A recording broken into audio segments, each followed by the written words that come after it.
Hey Tim, you know what to do.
Oh man. I think you have something on your goggles.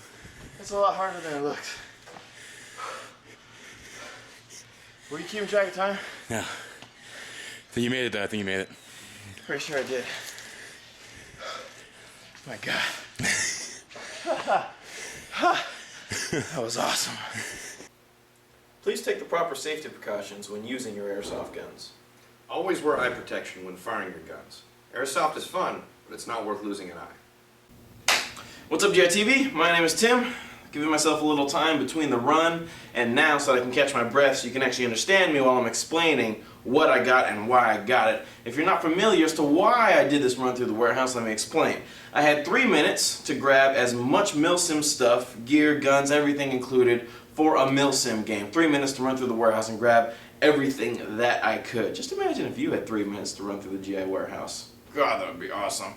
Anyway, Bob did a run and grabbed stuff with relation to how he would use it or what he would use at Operation New Horizon, which is this weekend. I grabbed a bunch of stuff for Operation Mojave Thunder, which is a couple weeks from now at Desert Fox Fields. You can sign up for this op here at Airsoft GI or by calling us at our phone number, 909-869-0671. Might as well throw that in there.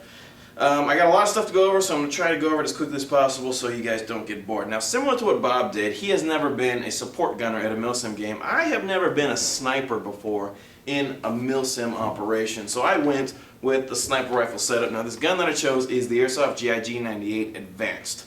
Now, we've all seen the G98 video, right? Where I nailed that styrofoam head at 200 feet. This is the advanced version of that same gun. Basically the same thing, except it has the elongated Airsoft GI top rail so that I can mount optics and night vision, should I so choose. I really like the look of this rail, especially the long one in here, because it ends right here where the stock ends, so it looks really flush on this gun. And of course, I can't have a sniper rifle without a scope, so I chose the King Arms M3 scope. It zooms from 3 to 10 times, 3.5 to 10 times more than enough for an airsoft game. And another reason why I chose the G98 is because it already comes with a bipod out of the box. Now, bolt-action sniper rifles do not have a fantastic rate of fire, so to compensate for that, I got a secondary that has an extremely high rate of fire. This is the KWA MP9. I got it in dark earth because we are playing at Mojave. We're out in the desert, so most of the stuff that you'll see is tan, including this gun. This thing has a 50 round magazine or 48 round magazine and has an extremely high rate of fire, which is why I got it. Now, I have a couple of things related to this kit, related to this gun that I want to show off. This is the Magpul RSA or rail sling attachment. The reason why I want to have a rail sling attachment on this thing is so that I can use my Irene adaptive sling and throw this thing over my shoulder on my back. I'm going to be a sniper, so I'm going to be kneeling down, I'm going to be on my stomach. I don't want to have this thing flopping around on me with a regular one-point sling. That's why the Irene adaptive sling is great, because it has that kind of two-point mode attachment where I can stuff my gun on the other side of my body so that it doesn't get in the way, and I can just as easily remove it and put it into use. Now, to complement my MP9, since it does have a really high rate of fire, I got 2 extra magazines, and unlike Bob, I did remember to get some ammunition. These are BioVol .30 gram BBs. Most MILSIM games will require biodegradable BBs. They're just cool or good to use in general for any outdoor play, protect Mother Nature while we're having fun. Now, that is my primary and my secondary. Let's shift gears a little bit to my safety gear. I decided to grab some impact gloves in tan, like I said, we are going to be in the desert, and some revision, what are these, bullet ant goggles. This is the deluxe kit that comes with the different lenses, so I can put the yellow ones in for high contrast, I can leave the tinted ones in if I'm going to be out in the summer, I can just use clear ones if I'm going to be out at night. Oh shoot, almost forgot. UTG MK96 magazines, extra magazines for my sniper rifle.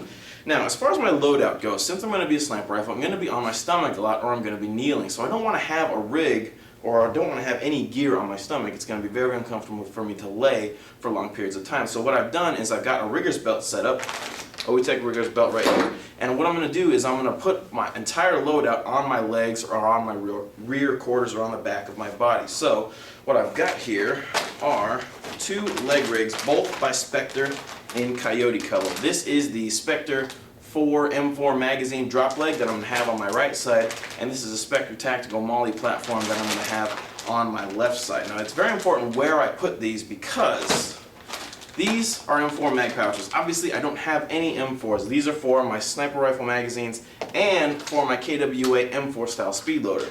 Notice it will fit in here perfectly fine.